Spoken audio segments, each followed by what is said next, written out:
मातरम, जय हिंद दोस्तों। आइए दोस्तों, हम लोग पढ़ रहे हैं 10th क्लास की बायोलॉजी और दोस्तों हम लोग पहला और दूसरा चैप्टर क्लियर कर चुके हैं। तो आइए दोस्तों देख लेते हैं पहले और दूसरे चैप्टर से मुख्य दोस्तों दिए गए हैं। इसमें बहुविकल्पी प्रश्न की श्रृंखला है। तो दोस्तों इस बहुविकल्पी प्रश्न श्रृंखला में हम लोग 50 क्वेश्चन को कवर कर रहे हैं। तो दोस्तों आइए देख लेते हैं पहला क्वेश्चन क्या दिया गया है। फ्रेंड्स, बहुत ही ईजी स्टेप में दोस्तों आप लोगों के लिए क्वेश्चन बनाए गए हैं। दोस्तों पहला क्वेश्चन कह रहा है, वैसे पौधे जो पोषण के लिए सड़ी गली चीज़ों पर आश्रित रहते हैं वे क्या कहलाते हैं। दोस्तों क्वेश्चन क्या है, एक बार फिर से आप लोग सुन लीजिए। वैसे पौधे जो पोषण के लिए सड़ी गली चीज़ों पर आश्रित रहते हैं वो क्या कहलाते हैं। दोस्तों ऐसे पौधे जो अपना पोषण सड़ी सड़ी सड़ी गली चीज़ों पर दोस्तों आश्रित रहते हैं, सड़ी गली चीज़ों से अपना भोजन प्राप्त करते हैं, उसी से अपना पोषण करते हैं दोस्तों, वो क्या कहलाते हैं। तो फ्रेंड्स वो कहलाते हैं परजीवी कहलाते हैं, मृतजीवी कहलाते हैं, स्वपोषी कहलाते हैं या फिर परपोषी कहलाते हैं। तो दोस्तों पहले क्वेश्चन का ए सही है, बी सही है, सी सही है या फिर डी सही है। तो दोस्तों आप लोगों को जो भी आंसर सही लगे आप लोग या तो कमेंट कर सकते हैं या आप लोग अपनी नोटबुक में दोस्तों नोट कर सकते हैं पहले क्वेश्चन का आंसर। तो आइए फ्रेंड्स देख लेते हैं, 5 सेकंड का समय है प्रत्येक क्वेश्चन के बीच में दोस्तों। तो जल्दी से आप लोग सही आंसर अपने नोटबुक में लिख लें।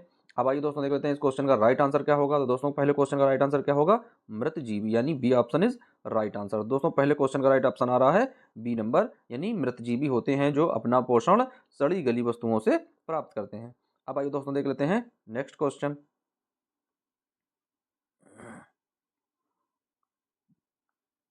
दोस्तों अगला क्वेश्चन है, कह रहा स्वपोषी भोजन के लिए आवश्यक है। दोस्तों जो स्वपोषी होते हैं वो अपना भोजन किस तरीके से बनाते हैं, क्या उनके लिए आवश्यकताएं होती हैं भोजन बनाने में, कौन कौन सी चीज़ों की आवश्यकता पड़ती है फ्रेंड्स। तो क्या है, पहला ऑप्शन दिया गया क्लोरोफिल। दोस्तों स्वपोषी कौन होते हैं, जो वनस्पतियां होती हैं, हरे पेड़ पौधे होते हैं वो स्वपोषी होते हैं, अपना भोजन स्वयं बनाते हैं। तो दोस्तों हरे पौधे की पेड़ पत्तियों की पत्तियां कैसी होती हैं, हरी होती हैं, किसके कारण, क्लोरोफिल के कारण। तो दोस्तों ये भी ऑप्शन है। दोस्तों अगला ऑप्शन है सूर्य का प्रकाश होना चाहिए, H2O यानी कि जल और कार्बन डाइऑक्साइड भी होनी चाहिए, या फिर इनमें से सभी। तो दोस्तों क्वेश्चन नंबर दूसरे का जो राइट ऑप्शन हो जाएगा वो हो जाएगा इनमें से सभी, यानी ये सारी चीज़ें आवश्यक हैं किनके लिए, स्वपोषियों के भोजन बनाने के लिए। तो दोस्तों क्वेश्चन नंबर दूसरे का राइट ऑप्शन हो जाएगा डी नंबर, यानी D option is right answer. अब दोस्तों देख लेते हैं क्वेश्चन नंबर तीसरा। तो फ्रेंड्स क्वेश्चन नंबर तीसरा क्या दिया गया दोस्तों, छोटी आंत की ग्रंथियों से निकलने वाला रस क्या कहलाता है। दोस्तों क्या है, छोटी आंत की ग्रंथियों से निकलने वाला रस क्या कहलाता है। तो आइए दोस्तों देख लेते हैं उसे क्या कहते हैं उस रस को। दोस्तों दोस्तों यहाँ पर थोड़ा गलती से ये चीज़ें टाइप हो गई हैं दोस्तों, यहाँ पर फा नहीं होना चाहिए, यहाँ पर ठा होना चाहिए। क्या है दोस्तों, यहाँ पर पहला ऑप्शन है जठर। क्या है दोस्तों, जठर रस। दोस्तों दूसरा ऑप्शन क्या है, एनामेल है। दोस्तों यहाँ पर गलती से ये टाइप हो गया दोस्तों, यहाँ पर ठाठटेरा हो जाएगा, यानी जठर रस दोस्तों पहले ऑप्शन में है, दूसरे में एनामेल है, तीसरे में दोस्तों CO2 है, या चौथे में O2 है। तो दोस्तों क्वेश्चन नंबर तीसरे का जो राइट ऑप्शन होगा, आप लोग आसानी से इस क्वेश्चन का आंसर जानते हैं कि छोटी आंत की ग्रंथियों से निकलने वाला दोस्तों रस कौन सा होता है, वो होता है जठर रस। कौन सा होता है दोस्तों, जठर रस। तो क्वेश्चन नंबर तीसरे का राइट ऑप्शन हो जाएगा ए नंबर। अब आइए दोस्तों चलते हैं नेक्स्ट क्वेश्चन की ओर। दोस्तों अगला क्वेश्चन दिया गया है, बहुत ही इंपॉर्टेंट क्वेश्चन है फ्रेंड्स। कह रहा वायुमंडल में CO का कितना प्रतिशत होता है दोस्तों, यानी दोस्तों क्या है, कार्बन और दोस्तों ये ऑक्साइड है दोस्तों, कार्बन मोनोऑक्साइड। तो दोस्तों क्या है, वायुमंडल में CO कितना प्रतिशत होता है दोस्तों। तो 0.3% होता है, 0.03% होता है, या 0.003% होता है, या 0.21% होता है। दोस्तों क्वेश्चन नंबर क्या है, चौथा है। तो दोस्तों देख लेते हैं कि वायुमंडल में कितने परसेंट CO होता है। दोस्तों वायुमंडल में CO होता है 0.03%, यानी दोस्तों B option is right answer, 0.03%। तो दोस्तों क्वेश्चन नंबर चौथे का राइट ऑप्शन हो जाएगा बी नंबर, यानी B option is right answer. अब आइए दोस्तों चलते हैं नेक्स्ट क्वेश्चन की ओर। तो दोस्तों अगला क्वेश्चन क्या दिया गया है फ्रेंड्स, बहुत ही इंपॉर्टेंट क्वेश्चन है।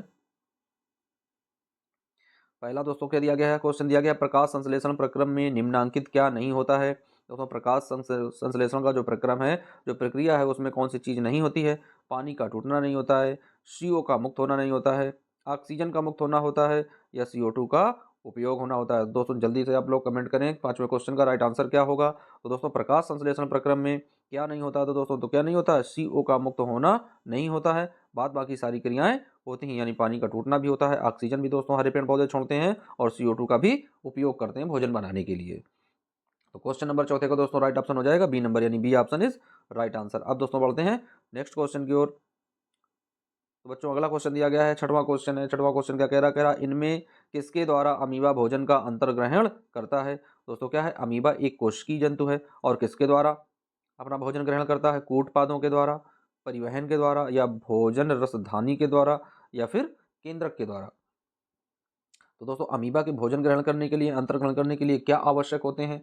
तो दोस्तों कूटपाद होते हैं, परिवहन होते हैं, भोजन रसधानी होते हैं, या फिर केंद्रक होते हैं। तो जल्दी से दोस्तों कमेंट करें कि इसका राइट आंसर क्या होगा। अब आइए दोस्तों बता देते हैं क्वेश्चन नंबर 6वें का राइट आंसर क्या बनना है दोस्तों। तो क्वेश्चन नंबर 6वें का राइट आंसर बनना ए नंबर, यानी A option is right answer. कूटपाद के द्वारा अमीबा जो है वो अपने भोजन का अंतर ग्रहण करता है। अब दोस्तों बढ़ते हैं नेक्स्ट क्वेश्चन की ओर। दोस्तों अगला क्वेश्चन है, 7वां क्वेश्चन दिया गया है। क्या कह रहा है फ्रेंड्स? कह रहा इनमें से किस छिद्र के द्वारा ग्रसनी ग्रास नली से जुड़ा होता है? क्या कह रहा है दोस्तों? इनमें से किस छिद्र के द्वारा ग्रसनी जो है वो ग्रास नली से जुड़ी हुई होती है? ऑप्शन नंबर ए दोस्तों क्या है? निगल द्वार है। बी में क्या है? कंठ द्वार है। सी में क्या है? मल द्वार है। डी में क्या है? इनमें से कोई नहीं। दोस्तों इनमें से किस छिद्र के द्वारा ग्रसनी जुड़ी होती है दोस्तों? तो ग्रसनी से क्या होता है? जहां से हम लोग भोजन ग्रहण करते हैं, यानी कि वो निगल द्वार होता है। क्या होता है दोस्तों? निगल द्वार उसे बोलते हैं। तो क्वेश्चन नंबर 7वें का राइट ऑप्शन हो जाएगा फ्रेंड्स ए नंबर, यानी A option is right answer. अब दोस्तों बढ़ते हैं नेक्स्ट क्वेश्चन की ओर। दोस्तों अगला क्वेश्चन दिया गया है, कह रहा ग्रहणी भाग होता है। दोस्तों ग्रहणी जो है वो किसका भाग है? मुख गुहा का भाग है, आमाशय का भाग है, छोटी आंत का भाग है, या फिर बड़ी आंत का भाग है? तो दोस्तों ग्रहणी किसका भाग होता है? जल्दी से आप लोग कमेंट करें, ए बी सी या फिर डी। तो दोस्तों अब आइए इसका आंसर हम लोग आप लोगों को बता देते हैं कि ग्रहणी जो है, तो दोस्तों ग्रहणी भाग है छोटी आंत का। किसका भाग है? ग्रहणी जो है किसका भाग है? छोटी आंत का। अब आइए दोस्तों बढ़ते हैं अपने नेक्स्ट क्वेश्चन की ओर। तो दोस्तों अगला क्वेश्चन क्या दिया गया है? बहुत ही इंपॉर्टेंट क्वेश्चन है। कह रहा मनुष्य के आहार नाल की लंबाई लगभग कितनी मीटर होती है? क्या कह रहा दोस्तों? जो मनुष्य की आहार नाल होती है उसकी लंबाई लगभग कितने मीटर तक होती है? 8 से 9 मीटर तक, 8 से 10 मीटर तक, 6 से 10 मीटर तक, या 8 से 6 मीटर तक? तो दोस्तों जल्दी से आप लोग कमेंट करके बताएं कि क्वेश्चन नंबर 9 का राइट आंसर क्या हो जाएगा फ्रेंड्स। यानी मनुष्य के आहार नाल की लंबाई कितनी होती है? 8 से 9 होती है, 8 से 10 होती है, 6 से 10 होती है, या 8 से 6 होती है? तो दोस्तों जल्दी से आप लोग कमेंट करें, कमेंट करके बताएं इसका राइट आंसर क्या होने वाला है। तो दोस्तों क्वेश्चन नंबर 9 का जो राइट ऑप्शन दोस्तों है वो है 8 से 10 मीटर तक। कितना है दोस्तों? 8 से 10 मीटर तक, यानी क्वेश्चन नंबर 9 का दोस्तों राइट ऑप्शन हो जाएगा बी नंबर, यानी B option is right answer. अब आइए दोस्तों देख लेते हैं क्वेश्चन नंबर 10वां। तो क्वेश्चन नंबर 10वां दोस्तों क्या दिया गया है? दिया गया वृक्क के रचनात्मक एवं क्रियात्मक इकाई को कहते हैं। दोस्तों क्या कह रहा है? कह रहा है कि वृक्क के रचनात्मक एवं क्रियात्मक इकाई को क्या कहते हैं? दोस्तों पहला ऑप्शन दिया गया है नेफ्रॉन कहते हैं, दूसरा ऑप्शन दिया गया है मूत्रवाहिनी कहते हैं, तीसरा ऑप्शन दिया गया दोस्तों ग्लोमेरुलस कहते हैं, चौथा ऑप्शन दिया गया है बोमेन संपुट कहते हैं। क्वेश्चन नंबर 10वें का दोस्तों राइट आंसर क्या हो जाएगा कि वृक्क के रचनात्मक एवं क्रियात्मक इकाई को क्या कहते हैं? तो दोस्तों उसको बोलते हैं नेफ्रॉन। क्या कहते हैं दोस्तों? नेफ्रॉन कहते हैं। तो क्वेश्चन नंबर 10वें का जो राइट आंसर है वो हो जाएगा ए नंबर, यानी A option is right answer. अब आइए दोस्तों बढ़ते हैं नेक्स्ट क्वेश्चन की ओर।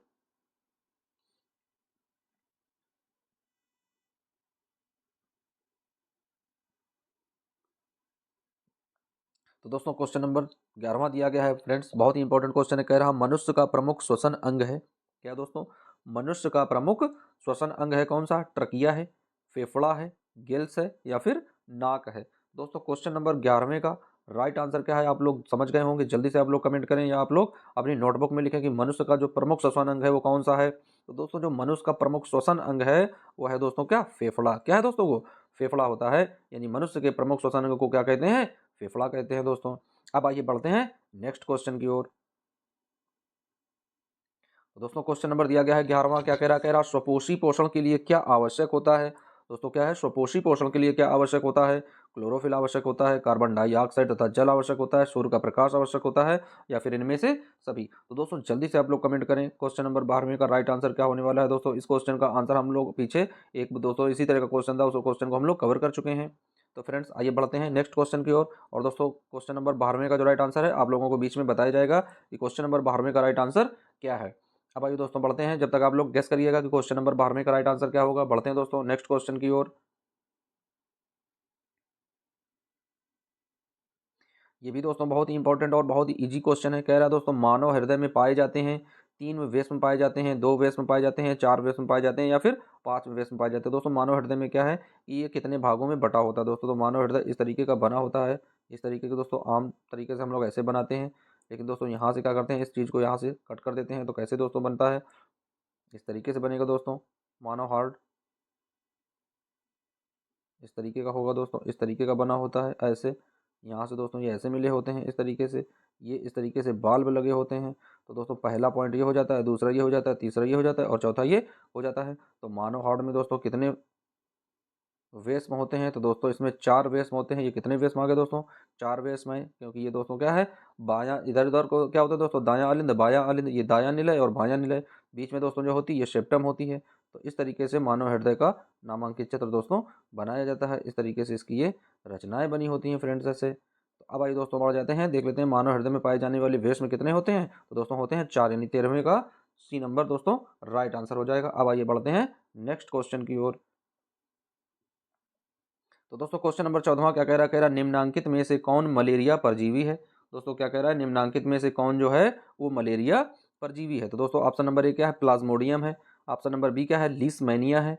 ऑप्शन नंबर सी क्या है, प्रोटोजोआ है। ऑप्शन नंबर डी में क्या है, इनमें से कोई नहीं। तो दोस्तों क्वेश्चन नंबर 14 का जो राइट आंसर हो जाएगा कि निम्नलिखित में से कौन सा मलेरिया का परजीवी है। तो दोस्तों मलेरिया का परजीवी कौन होता है, वो होता है दोस्तों कौन, प्लाज्मोडियम। तो क्वेश्चन नंबर 14 का राइट आंसर क्या हो जाएगा दोस्तों, ए नंबर, यानी A option is right answer. अब बढ़ते हैं फ्रेंड्स, नेक्स्ट क्वेश्चन देख लेते हैं। तो दोस्तों आइए देख लेते हैं क्वेश्चन नंबर 15 क्या दिया गया है दोस्तों, कह रहा कवक में पोषण की विधि पाई जाती है। क्या कह रहा है दोस्तों, कवक में पोषण की कौन सी विधि पाई जाती है। तो दोस्तों आइए देख लेते हैं कि कवक में जो है पोषण की कौन सी विधि पाई जाती है। मृतजीवी होते हैं, समभोजी होते हैं, स्वपोषी होते हैं, या फिर इनमें से कोई नहीं। तो दोस्तों जो कवक होते हैं एल्जाई फंगाई के दोस्तों जो होते हैं वो कैसे होते हैं, ये सब मृतजीवियों के श्रेणी में आते हैं दोस्तों। क्या होता है, ये मृतजीवी होते हैं। तो क्वेश्चन नंबर 15 में दोस्तों क्या हो जाएगा, मृतजीवी। अब भाई दोस्तों आप लोगों को बता देते हैं कि कवक और मृतजीवी किस तरीके से होते हैं। तो दोस्तों आप लोगों जैसे अपने स्कूल जाते हो तो दोस्तों रास्ते में देखते हो कि जैसे कोई एक्सीडेंट के द्वारा कोई कुत्ता मर जाता है दोस्तों। तो जब कुत्ता मर जाता है तो कुछ समय तक तो वो एकदम नॉर्मल उसकी बॉडी रहती है, लेकिन दोस्तों 2-3-4 दिन के बाद में क्या होता है, वो एकदम से फूल जाता है गुब्बारे के तरीके से। और दोस्तों फिर 1-2 दिन में क्या होता है, वो उसका जो पेट है वो एकदम से फट जाता है। और दोस्तों कुछ समय बाद उसमें छोटे छोटे जीवाणु पड़ जाते हैं, और वो जीवाणु दोस्तों क्या करते हैं, उस कुत्ते के शरीर को पूरा समूल नष्ट करके खा जाते हैं और अंत में स्वयं नष्ट हो जाते हैं। तो दोस्तों वो क्या होते हैं, मृत जीवी होते हैं। उन्हीं को दोस्तों क्या बोलते हैं, कवक बोलते हैं। तो ये कवक और फंगाई होते हैं दोस्तों, जीवाणुओं की दोस्तों ये श्रेणी में आते हैं। तो अब आइए दोस्तों बढ़ते हैं नेक्स्ट क्वेश्चन की ओर। दोस्तों अगला क्वेश्चन है, कह रहा सामान्य अनुशिथिलन रक्तदाब होता है। दोस्तों क्या है, कह रहा क्वेश्चन कि सामान्य अनुशिथिलन रक्तदाब होता है। तो दोस्तों मनुष्य का जो रक्तदाब होता है, जो ब्लड प्रेशर होता है उसका दोस्तों क्या है, सामान्य, यानी सामान्य में सबसे कम का दोस्तों क्या होता है और सबसे अधिक का क्या होता है। तो दोस्तों सामान्य में अनुशीतलन पूछ रहा है तो 80 mm होता है, 100 mm होता है, 120 mm होता है, या फिर 130 mm होता है। तो दोस्तों जो मनुष्य का टेम्परेचर होता है, बीपी होता है दोस्तों, इसे क्या बोलते हैं, बीपी बोलते हैं। और दोस्तों कई लोगों की ये समस्याएं भी होती हैं बीपी बढ़ने या घटने की। तो फ्रेंड्स उसका जो अनुशीतलन रक्त होता है दोस्तों, वो क्या होता है, वो होता है 80 मिली, यानी mm 80 mm होता है दोस्तों क्या, रक्तदाब। यानी बीपी कितना होता है, सामान्य अनुशीतलन रक्तदाब दोस्तों होता है कितना, 80 mm। अब आइए दोस्तों देख लेते हैं नेक्स्ट क्वेश्चन फ्रेंड्स। तो दोस्तों अगला क्वेश्चन कह रहा रुधिर का कौन सा अवयव रक्त स्राव रोकने में मदद करता है। दोस्तों क्या है, कह रहा है कि रुधिर का कौन सा दोस्तों जो अवयव है वो क्या करता है, रक्त के स्राव को रोकने में मदद करता है। लसिका होती है, प्लाज्मा होता है, प्लेटलेट्स होते हैं, या फिर इनमें से कोई नहीं। तो दोस्तों यदि आप लोग देखते हैं कि कहीं पर हमारे हाथ में दोस्तों किसी धारदार वस्तु के द्वारा कोई चीज़ लग जाती है, जैसे दोस्तों मान लो ब्लेड है या चाकू से कभी कभी आप लोगों के हाथ कट गए होंगे, तो दोस्तों क्या देखते हैं कि हाथ से बराबर एकदम से ब्लड निकलने लगता है, खून बहने लगता है, और कुछ समय बाद दोस्तों वो खून अपने आप से रुक जाता है। तो इसका मतलब होता है दोस्तों उस खून का क्या होता है, थक्का जम जाता है। और दोस्तों खून का जो खून है उस खून का थक्का किसके कारण दोस्तों जमता है, वो जमता है दोस्तों विटामिन के कारण, या विटामिन के की कमी से खून का थक्का दोस्तों बहुत ही विलंब से जमता है, तो अत्यधिक मात्रा में रक्त स्राव हो जाता है। तो दोस्तों वही कह रहा क्वेश्चन कि रुधिर का कौन सा अवयव जो है वो रक्त स्राव को रोकने में मदद करता है। तो दोस्तों क्या उसमें पाए जाते हैं, तो प्लेटलेट्स पाए जाते हैं फ्रेंड्स। तो प्लेटलेट्स इसका आंसर हो जाएगा, यानी क्वेश्चन नंबर 17 का राइट ऑप्शन हो जाएगा प्लेटलेट्स। अब आइए दोस्तों बढ़ते हैं नेक्स्ट क्वेश्चन की ओर। तो दोस्तों अगला क्वेश्चन क्या दिया गया है, आइए देख लेते हैं इसी श्रेणी में। 18वां क्वेश्चन है फ्रेंड्स, कह रहा है कि पित्तरस कहाँ से स्रावित होता है। क्या कह रहा है दोस्तों, पित्तरस कहाँ से स्रावित होता है, अग्नाशय से होता है, यकृत से होता है, छोटी आंत से होता है, या फिर इनमें से कोई नहीं। बहुत ही इजी दोस्तों क्वेश्चन है कि पित्तरस जो है वो कहाँ से स्रावित होता है, अग्नाशय से, यकृत से, छोटी आंत से, या फिर इनमें से कोई नहीं। तो दोस्तों जल्दी से आप लोग कमेंट करिए यदि आप लोगों को इस क्वेश्चन का आंसर पता है, और दोस्तों नहीं पता तो आप लोग अपनी नोटबुक में लिखिएगा इस क्वेश्चन को। तो आइए दोस्तों देख लेते हैं क्वेश्चन नंबर 18 का जो राइट आंसर है दोस्तों वो क्या हो जाएगा, यकृत हो जाएगा दोस्तों। तो पित्त कहाँ से स्रावित होता है, यकृत से स्रावित होता है।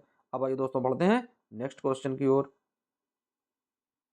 तो दोस्तों अगला क्वेश्चन कह रहा है पायरुवेट के विखंडन से, दोस्तों क्या कह रहा है पायरुवेट के विखंडन से यह कार्बन डाइऑक्साइड जल तथा ऊर्जा देता है और यह क्रिया होती है। तो दोस्तों यह क्रिया किसमें होती है, हमें इस चीज का दोस्तों ज्ञात करना है कि ये क्रिया जो है वो किसमें होती है। कोशिका द्रव्य में होती है क्या, माइटोकॉन्ड्रिया में होती है क्या दोस्तों, हरित लवक में होती है, या फिर केंद्रक में होती है।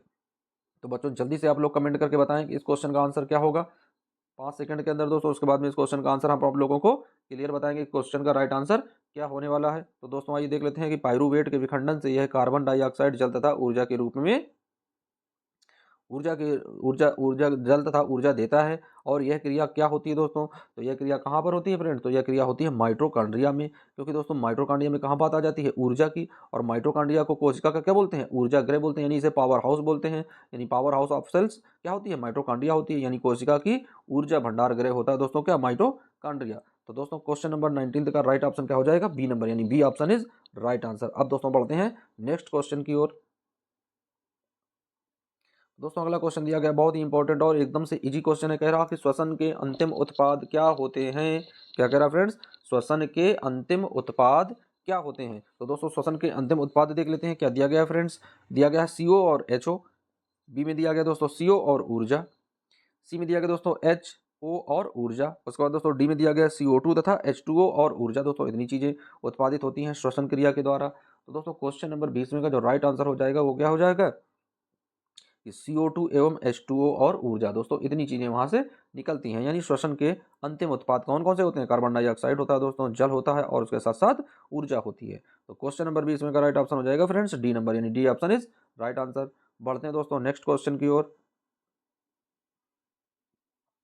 तो दोस्तों अगला क्वेश्चन कह रहा कार्बोहाइड्रेट, प्रोटीन तथा वसा के पूर्ण पाचन का स्थल निम्नलिखित में से कौन सा है। क्या कह रहा दोस्तों, कार्बोहाइड्रेट, प्रोटीन तथा वसा के पूर्ण पाचन का स्थल निम्नलिखित में से कौन सा है। अमाशय है, यकृत है, छोटी आंत है, या फिर बड़ी आंत है। तो अब आइए दोस्तों देख लेते हैं क्वेश्चन नंबर 21 का राइट आंसर क्या होने वाला दोस्तों, कि कार्बोहाइड्रेट, प्रोटीन तथा वसा के पूर्ण पाचन का स्थल दोस्तों कौन सा है। तो दोस्तों वो स्थल होता है क्षुद्रांत, यानी कि छोटी आंत में। कहाँ पर होता है दोस्तों, क्षुद्रांत यानी कि छोटी आंत में होता है। तो क्वेश्चन नंबर 21 का राइट ऑप्शन हो जाएगा सी नंबर। बढ़ते हैं दोस्तों नेक्स्ट क्वेश्चन की ओर। बहुत ही इंपॉर्टेंट क्वेश्चन है फ्रेंड्स। कह रहा है कि सभी हरे पौधे होते हैं। तो भाई ये क्वेश्चन तो आप लोग का आंसर एकदम से बनता है, स्टार क्वेश्चन है फ्रेंड्स। आप लोग एकदम से कमेंट करके बताएं कि सभी हरे पौधे कैसे होते हैं, स्वपोषी होते हैं क्या, मृतजीवी होते हैं क्या, परजीवी होते हैं, या फिर इनमें से सभी होते हैं। तो दोस्तों सभी हरे पौधे कैसे होते हैं, जो पौधे हरे भरे होते हैं दोस्तों वो कैसे होते हैं, तो भैया वो होते हैं सुपोषी, वो अपना भोजन स्वयं बनाते हैं। और मृतजीवी दोस्तों तो आप लोग जानते हैं कौन से होते हैं, कवक में आते हैं दोस्तों मृतजीवी। परजीवी दोस्तों कौन कौन से होते हैं, जैसे कि जुएं होते हैं दोस्तों, लड़कियों के बालों में क्या होते हैं, जुएं होते हैं। और दोस्तों जो जो जानवर होते हैं, जो पशु होते हैं, उनमें परजीवी के रूप में क्या होते हैं दोस्तों, किलनी लगी होती है। तो किलनी क्या होती है, परजीवी होती है। तो दोस्तों इस तरीके से 22 क्वेश्चन को दोस्तों 22वें क्वेश्चन का राइट आंसर क्या हो जाएगा, ए नंबर, यानी A option is right answer. बढ़ते हैं दोस्तों नेक्स्ट क्वेश्चन की ओर। दोस्तों क्वेश्चन दिया गया है, कह रहा है कि 23वां क्वेश्चन है दोस्तों। इस क्वेश्चन का आंसर आप लोग एक बार पीछे बता चुके हैं फ्रेंड्स। कह रहा कूटपाद किसमें पाया जाता है दोस्तों। क्या कह रहा कूटपाद किसमें पाया जाता है, पैरामीशियम में, यूग्लिना में, अमीबा में, या फिर इनमें से कोई नहीं। दोस्तों क्वेश्चन नंबर 23 में का राइट आंसर क्या हो जाएगा दोस्तों। इससे पहले हम लोगों ने क्या पढ़ा था दोस्तों, हम लोगों ने पढ़ा था कि अमीबा में किसके द्वारा भोजन का अंतर्ग्रहण होता है, भोजन का पाचन होता है। तो दोस्तों उसमें आंसर क्या था, कूटपाद। अब दोस्तों यहाँ कह रहा है कि कूटपाद किसमें पाया जाता है, तो भैया जब अमीबा भोजन कूटपाद से प्राप्त करता है तो कूटपाद किसमें होगा, अमीबा में होगा, जाहिर सी बात है। तो क्वेश्चन नंबर 23 का राइट ऑप्शन हो जाएगा दोस्तों बी नंबर, यानी B option is right answer. बढ़ते हैं दोस्तों नेक्स्ट क्वेश्चन की ओर। दोस्तों अगला क्वेश्चन दिया गया है, कह रहा है 24वां क्वेश्चन है फ्रेंड्स। कह रहा इनमें कौन प्रकाश संश्लेषी अंगक हैं। क्या कह रहा है दोस्तों, इनमें कौन प्रकाश संश्लेषी अंगक हैं।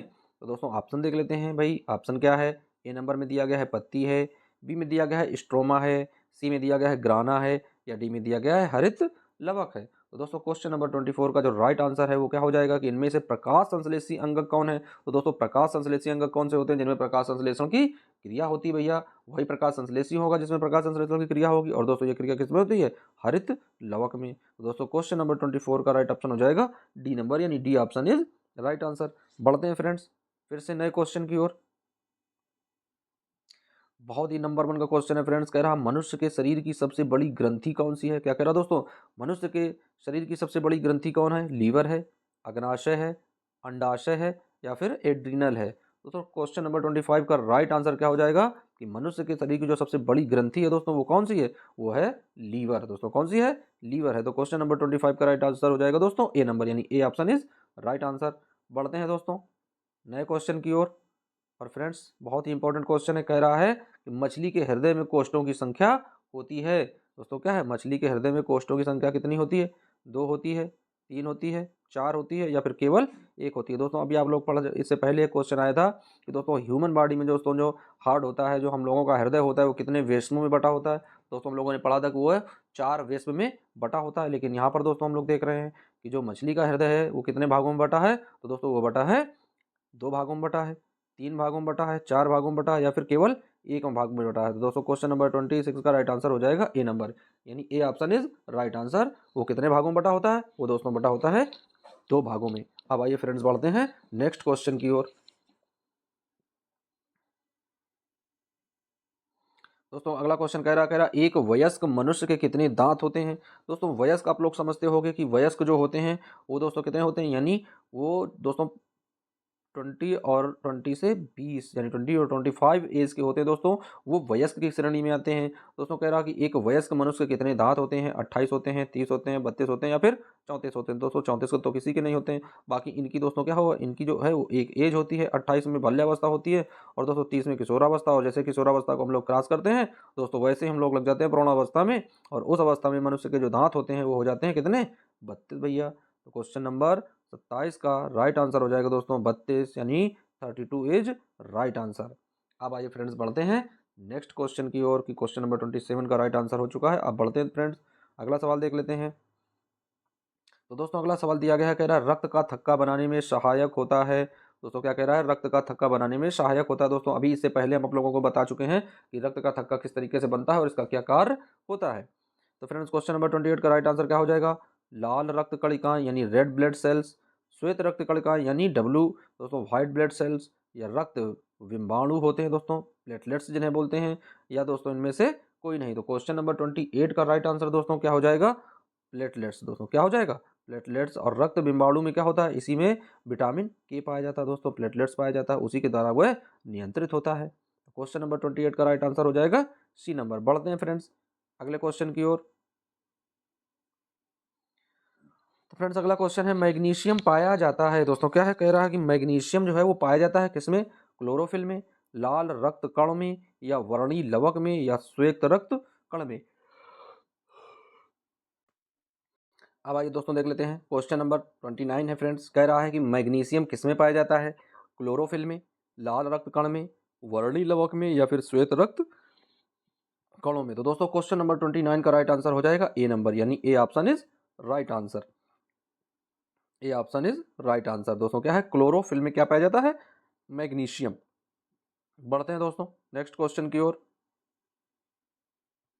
तो फ्रेंड्स क्वेश्चन नंबर 30 क्या कह रहा है कि शरीर में भोजन का पचना किस प्रकार की अभिक्रिया होती है। क्या कह रहा दोस्तों, शरीर में भोजन का पचना किस प्रकार की अभिक्रिया के अंतर्गत आता है। उपाचयन होता है दोस्तों, संचयन होता है, विस्थापन होता है, या फिर अपचयन होता है। दोस्तों उपचयन का मतलब दोस्तों क्या है, उपापचय भी होता है, इसी को दोस्तों बोलते हैं उपापचय या उपचयन। शरीर में भोजन का पचना किस क्रिया के द्वारा होता है दोस्तों, उपचयन के द्वारा, संचयन के द्वारा, विस्थापन के द्वारा, या फिर अपचयन के द्वारा। तो दोस्तों जल्दी से आप लोग कमेंट करें कि क्वेश्चन नंबर 30 का राइट आंसर क्या होने वाला है। उसके बाद दोस्तों इस क्वेश्चन का राइट आंसर हम आप लोगों को क्लियर करके बताते हैं। तो आइए दोस्तों देख लेते हैं क्वेश्चन नंबर 30 का राइट आंसर क्या हो जाएगा फ्रेंड्स, कि शरीर में भोजन का पचना किसके द्वारा होता है। तो दोस्तों वो क्रिया होती है उपचयन के द्वारा। दोस्तों क्या होती है, उपचयन के द्वारा। अब आइए फ्रेंड्स बढ़ते हैं नेक्स्ट क्वेश्चन की ओर। तो दोस्तों आइए देख लेते हैं पहला क्वेश्चन क्या है दोस्तों, ये दूसरे चैप्टर का क्वेश्चन है। कह रहा इनमें सामान्यतः किसका उपयोग कोशिका द्वारा ऊर्जा उत्पादन करने के लिए होता है, एमिनो अम्ल का, वसा अम्ल का, ग्लूकोज का या फिर सुक्रोज का। दोस्तों इनमें सामान्यतः किसका उपयोग कोशिका ऊर्जा उत्पादन के लिए करना होता है दोस्तों। तो आइए देख लेते हैं पहले क्वेश्चन का जो राइट आंसर है फ्रेंड्स वो क्या हो जाएगा। तो दोस्तों वो हो जाएगा ग्लूकोज। क्या हो जाएगा फ्रेंड्स? ग्लूकोज। यानी इनमें सामान्यतः किसका उपयोग किया जाता है? तो ग्लूकोज का उपयोग होता है। अब दोस्तों बढ़ते हैं नेक्स्ट क्वेश्चन की ओर।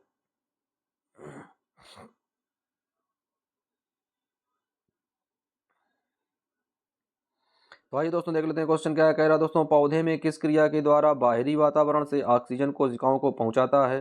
पौधों में किस क्रिया के द्वारा बाहरी वातावरण से ऑक्सीजन कोशिकाओं को पहुंचाता है? विसरण के द्वारा, किण्वन के द्वारा, प्रकाश संश्लेषण के द्वारा या का तथा खा यानी विसरण और किण्वन के कारण। तो दोस्तों क्वेश्चन नंबर दूसरे का जो राइट आंसर है वो दोस्तों हो जाएगा केवल विसरण के द्वारा। किसके द्वारा? विसरण के द्वारा पौधों में इस क्रिया के द्वारा बाहरी वातावरण से ऑक्सीजन कोशिकाओं को पहुंचाया जाता है। बढ़ते हैं फ्रेंड्स नेक्स्ट क्वेश्चन की ओर। अगला क्वेश्चन दोस्तों देख लेते हैं, बहुत ही इंपॉर्टेंट क्वेश्चन है। कह रहा दोस्तों मनुष्य में ट्रैकिया में पाए जाते हैं। दोस्तों मनुष्य में जो ट्रैकिया होता है तो ट्रैकिया वाले भाग में क्या पाए जाते हैं? उपास्थि से बने पूर्ण वलय होते हैं, या उपास्थि से बने अपूर्ण वलय होते हैं, या क्यूटिकल से बने पूर्ण वलय होते हैं, या क्यूटिकल के बने अपूर्ण वलय होते हैं। तो दोस्तों क्वेश्चन नंबर तीसरे का राइट आंसर आप लोगों को बताना है। बहुत ही इजी क्वेश्चन है कि मनुष्य में ट्रैकिया में क्या पाए जाते हैं। तो दोस्तों आइए देख लेते हैं इस क्वेश्चन का राइट आंसर क्या बनने वाला है भैया क्वेश्चन नंबर तीसरे का। तो दोस्तों क्वेश्चन नंबर तीसरे यानी मनुष्य में जो ट्रैकिया होती है उसमें क्या होता है? यानी उपास्थि के बने अपूर्ण वलय होते हैं। दोस्तों क्या होते हैं? उपास्थि के बने हुए अपूर्ण वलय होते हैं। अब आइए दोस्तों बढ़ते हैं नेक्स्ट क्वेश्चन की ओर। तो फ्रेंड्स दिया गया है अगला क्वेश्चन। कह रहा श्वसन की क्रिया में खाद्य पदार्थ का क्या होता है? दोस्तों क्या है? श्वसन की क्रिया में खाद्य पदार्थ का क्या होता है भैया? तो श्वसन की क्रिया में खाद्य पदार्थ का क्या होता है बच्चों? संश्लेषण होता है, दहन होता है, विघटन होता है या फिर परिवर्तन होता है। तो क्वेश्चन नंबर चौथे का राइट आंसर क्या हो जाएगा दोस्तों कि श्वसन क्रिया में खाद्य पदार्थों का क्या हो जाता है? विघटन हो जाता है, वो विघटित हो जाते हैं। तो दोस्तों इस तरीके से क्वेश्चन नंबर चौथे का दोस्तों राइट आंसर हो जाएगा गा नंबर, यानी गा ऑप्शन इज राइट आंसर। और आगे बढ़ते हैं दोस्तों हम लोग पांचवें क्वेश्चन की ओर। तो दोस्तों पांचवा क्वेश्चन दिया गया है, बहुत ही इंपॉर्टेंट क्वेश्चन है दोस्तों। कह रहा है कि अवायवीय श्वसन कोशिका के किस भाग में होता है? दोस्तों आप लोगों को ये क्वेश्चन कराए गए हैं कि वायवीय श्वसन क्या होता है, अवायवीय श्वसन क्या होता है। तो अवायवीय श्वसन कोशिका के किस भाग में होता है? तो दोस्तों वो होता है माइटोकॉन्ड्रिया में। कहाँ होता है दोस्तों? माइटोकॉन्ड्रिया में होता है। आगे दोस्तों देख लेते हैं, दूसरा ऑप्शन है कि कोशिका द्रव्य में होता है, तीसरा ऑप्शन है कि हरित लवक में होता है, और चौथा ऑप्शन है दोस्तों कोशिका की झिल्ली में होता है। तो आइए फ्रेंड्स देख लेते हैं कि अवायवीय श्वसन जो है वो होता है कोशिका द्रव्य में। तो क्वेश्चन नंबर पांचवें का राइट ऑप्शन हो जाएगा खा नंबर, यानी खा ऑप्शन इज राइट आंसर। बढ़ते हैं फ्रेंड्स नेक्स्ट क्वेश्चन की ओर। तो दोस्तों अगला क्वेश्चन दिया गया है, कह रहा कि मनुष्यों में सांस लेने और छोड़ने की क्रिया को क्या कहा जाता है? दोस्तों मनुष्यों में सांस लेने और सांस छोड़ने की क्रिया श्वसन कहलाती है, या श्वासोच्छ्वास कहलाती है, या निश्वसन कहलाती है, या निश्वसन कहलाती है। तो दोस्तों जल्दी से आप लोग कमेंट करें क्वेश्चन नंबर छठवें का राइट आंसर क्या होने वाला है, ए बी सी या फिर डी। दोस्तों इसमें दिया गया का खा गा या फिर घा, तो इस रूप में दोस्तों आप लोगों को बताना है कि राइट आंसर इसका क्या होने वाला है। तो दोस्तों मनुष्यों में सांस लेने की क्रिया को लेते हैं दोस्तों हम लोग, सांस अंदर लेते हैं और सांस बाहर लेते हैं। दोस्तों ये क्रिया क्या होती है? यह क्रिया कहलाती है श्वासोच्छ्वास। तो क्वेश्चन नंबर छठवें का राइट आंसर हो जाएगा दोस्तों बी नंबर, यानी खा ऑप्शन इज राइट आंसर। अब आइए दोस्तों बढ़ते हैं फिर से नेक्स्ट क्वेश्चन की ओर। और आइए दोस्तों देख लेते हैं क्वेश्चन नंबर सातवां क्या कह रहा है फ्रेंड्स। कह रहा कि आणविक, क्या कह रहा है दोस्तों क्वेश्चन नंबर सातवां, आणविक ऑक्सीजन के उपलब्ध नहीं होने से पायरुवेट का परिवर्तन जंतुओं में किस यौगिक में होता है? एक बार क्वेश्चन फिर से दोस्तों दोहरा देते हैं कि आणविक ऑक्सीजन के फ्रेंड्स क्या है, आणविक ऑक्सीजन के उपलब्ध नहीं होने से पायरुवेट का परिवर्तन जंतुओं में किस यौगिक के रूप में होता है? तो दोस्तों नंबर एक में दिया गया है लैक्टिक अम्ल है, इथेनॉल है, साइट्रिक अम्ल है, या फिर ग्लूकोज है। तो दोस्तों क्वेश्चन नंबर सातवें का जो राइट आंसर है, दोस्तों क्वेश्चन नंबर सातवें का राइट आंसर है लैक्टिक अम्ल। दोस्तों क्या है? लैक्टिक अम्ल। तो क्वेश्चन नंबर सेवन का राइट ऑप्शन हो जाएगा दोस्तों का नंबर, यानी का ऑप्शन इज राइट आंसर। या दोस्तों आप लोग ए बी सी डी करके ये लिख रहे हो तो दोस्तों ए ऑप्शन इज राइट आंसर। बढ़ते हैं फ्रेंड्स नेक्स्ट क्वेश्चन की ओर। तो दोस्तों अगला क्वेश्चन दिया गया है, कह रहा है पौधों में गैसों के आदान प्रदान के लिए, दोस्तों क्या है, पौधों में गैसों के आदान प्रदान के लिए क्या रहते हैं? जड़ रहते हैं, रंध्र रहते हैं, तना होती है या फिर टहनी होती है। तो दोस्तों पौधों में जो गैसों का आदान प्रदान है वो किसके द्वारा होता है भाई? तो दोस्तों आप लोग जानते होंगे कि दोस्तों पत्तियों में क्या होते हैं, छोटे छोटे छिद्र होते हैं जिन्हें क्या बोलते हैं, रंध्र बोलते हैं। तो पौधों में गैसों का आदान प्रदान किनके द्वारा होता है? रंध्रों के द्वारा। तो क्वेश्चन नंबर 8वें का राइट ऑप्शन खा नंबर, यानी खा ऑप्शन इज राइट आंसर। बढ़ते हैं दोस्तों फिर से नए क्वेश्चन की ओर, और आइए दोस्तों देख लेते हैं इसी श्रृंखला में क्वेश्चन नंबर 9 क्या कह रहा है फ्रेंड्स। तो क्वेश्चन नंबर 9 कह रहा है कि निश्वास द्वारा निकाली गई वायु में रहती है। दोस्तों क्या है? निश्वास द्वारा निकाली गई वायु में रहती है, क्या रहती है? CO2 रहती है, O2 रहती है, पायरुवेट रहता है या फिर नाइट्रोजन रहता है। तो भैया जो हम लोग सांस लेने में दोस्तों गैस निकालते हैं वो कौन सी होती है? Carbon dioxide. और जो हम लोग अंदर लेते हैं वो कौन सी होती है? ऑक्सीजन होती है। तो दोस्तों क्या कह रहा है? निश्वास द्वारा निकाली गई वायु तो किसमें होती है दोस्तों? जब वायु हम लोग निकालेंगे तो क्या आ जाएगी? वो CO2 बन जाएगी। तो क्वेश्चन नंबर 9 का राइट ऑप्शन हो जाएगा दोस्तों का नंबर, यानी हम लोगों के मुंह से द्वारा निकाली गई जो वायु होती है वो कौन सी गैस होती है दोस्तों? वो होती है CO2 यानी कार्बन डाइऑक्साइड। बढ़ते हैं दोस्तों फिर से नए क्वेश्चन की ओर। आइए दोस्तों देख लेते हैं क्वेश्चन क्या है। कह रहा वह क्रिया जिसके द्वारा कोशिकाओं में ग्लूकोज के ऑक्सीकरण से ऊर्जा का उत्पादन होता है वह क्या कहलाती है क्रिया? एक बार फिर से दोस्तों दोहरा देते हैं, आप लोग क्वेश्चन को बहुत ही केयरफुल तरीके से दोस्तों लिसनिंग करिएगा। क्या है? वह क्रिया जिसके द्वारा कोशिकाओं में ग्लूकोज के ऑक्सीकरण से ऊर्जा का उत्पादन होता है। दोस्तों ऑक्सीकरण से ऊर्जा का उत्पादन होता है वह क्या कहलाता है? तो दोस्तों वो कहलाता है भैया श्वसन। क्वेश्चन नंबर 10वें का राइट ऑप्शन हो जाएगा श्वसन कहलाता है। तो अब आइए दोस्तों बढ़ते हैं नेक्स्ट क्वेश्चन की ओर। तो दोस्तों अगला क्वेश्चन कह रहा मनुष्य का दायां और बायां नासिका वेश्म के द्वारा एक दूसरे से पृथक होते हैं। दोस्तों क्या है? मनुष्य का जो दायां और बायां नासिका होती है दोस्तों, हम लोगों की जो नाक है वो नाक दो भागों में डिवाइड होती है। बीच में दोस्तों एक जो भाग होता है, पार्ट होता है, उसे क्या कहते हैं दोस्तों? तो उसे मनुष्य द्वारा दायां और बायां नासिका वेश्म के द्वारा एक दूसरे से जो पृथक करता है भाग, तो दोस्तों वो क्या होती है? तो भैया वो होती है क्या? नासा पट्टिका होती है, नासा छिद्र होता है, फेफड़ा होता है या फिर कावखा दोनों होते हैं। तो दोस्तों अब आइए आप लोगों को देख लेते हैं। फेफड़ा दिया गया दोस्तों, फेफड़े तो दोस्तों अंदर होते हैं और वो श्वसन में काम आते हैं। नासिका छिद्र तो दोस्तों दो होते हैं, दोनों अंदर तक जाते हैं। और दोस्तों यहाँ पर क्या है? तो यहाँ पर है दोस्तों नासिका पट्टिका। बस यही आंसर इसका सही है कि जो नासिका पट्टिका है दोस्तों उससे क्या होता है कि नाक जो है वो दो भागों में डिवाइड हो जाती है, दो भागों में बट जाती है, एक दूसरे को पृथक कर देते हैं। बढ़ते हैं दोस्तों नेक्स्ट क्वेश्चन की ओर। क्वेश्चन नंबर 11वें का राइट ऑप्शन है का नंबर। अब आइए दोस्तों देख लेते हैं क्वेश्चन नंबर 12वां। दोस्तों क्या कह रहा है? तो क्वेश्चन नंबर 12वां है कि श्वसन एक है। दोस्तों क्या है? श्वसन एक कौन सी क्रिया है भैया? अपचयी क्रिया है, उपचयन क्रिया है, संचयन क्रिया है या फिर विस्थापन क्रिया है? तो दोस्तों क्वेश्चन नंबर जो 12 है, तो क्वेश्चन नंबर 12वें का राइट आंसर क्या हो जाएगा? अपचयी क्रिया है, यानी श्वसन एक कैसी क्रिया है? अपचयी क्रिया है। तो दोस्तों क्वेश्चन नंबर 12 का राइट ऑप्शन ए का नंबर, दोस्तों का ऑप्शन इज राइट आंसर। बढ़ते हैं फ्रेंड्स क्वेश्चन नंबर 13वें की ओर भैया। तो 13वां देख लेते हैं क्वेश्चन, बहुत इंपॉर्टेंट है। कह रहा श्वसन प्रक्रम में ग्लूकोज का होता है। दोस्तों क्या है? श्वसन प्रक्रम में ग्लूकोज का क्या होता है? ग्लूकोज का दोस्तों क्या होता है? उसके साथ में कौन सी घटना होती है? क्या उसके साथ में कोई चीज क्रिया करती है? क्या होता है दोस्तों? अवकरण होता है, ऑक्सीकरण होता है या उदासीनीकरण होता है या फिर कावखा दोनों होते हैं। तो अब आइए दोस्तों देख लेते हैं क्वेश्चन का आंसर क्या होगा कि श्वसन प्रक्रम में ग्लूकोज का दोस्तों क्या होता है? ऑक्सीकरण होता है भैया। क्वेश्चन नंबर 13 का राइट ऑप्शन हो जाएगा खा नंबर, ऑक्सीकरण। बढ़ते हैं दोस्तों नेक्स्ट क्वेश्चन की ओर। तो दोस्तों अगला क्वेश्चन कह रहा कि श्वसन के ऑक्सीकरण की क्रिया में संपन्न होती है। क्या दोस्तों कह रहा है? श्वसन के ऑक्सीकरण की क्रिया में संपन्न होती है भैया। क्या संपन्न होती है? कोशिका संपन्न होती है, हरित लवक संपन्न होता है, माइटोकॉन्ड्रिया होता है या फिर केंद्रक होता है? दोस्तों क्वेश्चन नंबर 14वें का राइट आंसर हम लोगों को देखना है। तो दोस्तों श्वसन में ऑक्सीकरण की क्रिया होती है माइटोकॉन्ड्रिया में। किसमें होती है दोस्तों? माइटोकॉन्ड्रिया में। तो क्वेश्चन नंबर 14वें का राइट ऑप्शन हो जाएगा गा नंबर, यानी गा ऑप्शन इज राइट आंसर। बढ़ते हैं दोस्तों अगले क्वेश्चन की ओर, और दोस्तों ये क्वेश्चन है 15वां नंबर। तो दोस्तों आइए देख लेते हैं क्वेश्चन नंबर 15 में क्या है। कह रहा दोस्तों कीटों के, अब दोस्तों कीटों का वो क्या होता है में हीमोग्लोबिन या उसके जैसा श्वसन रंजक नहीं होता है। दोस्तों हीमोग्लोबिन में जो श्वसन श्वसन रंजक नहीं होगा वही इसका आंसर बनेगा भाई। तो आइए देख लेते हैं कौन सा श्वसन अंग नहीं होता है। दोस्तों कीटों में क्या कह रहा है कि कीटों के दोस्तों क्या है? रक्त आ जाएगा। क्या? रक्त में हीमोग्लोबिन या उसके जैसा श्वसन रंजक नहीं होता है। तो दोस्तों ये इस क्वेश्चन का आंसर क्या हो जाएगा?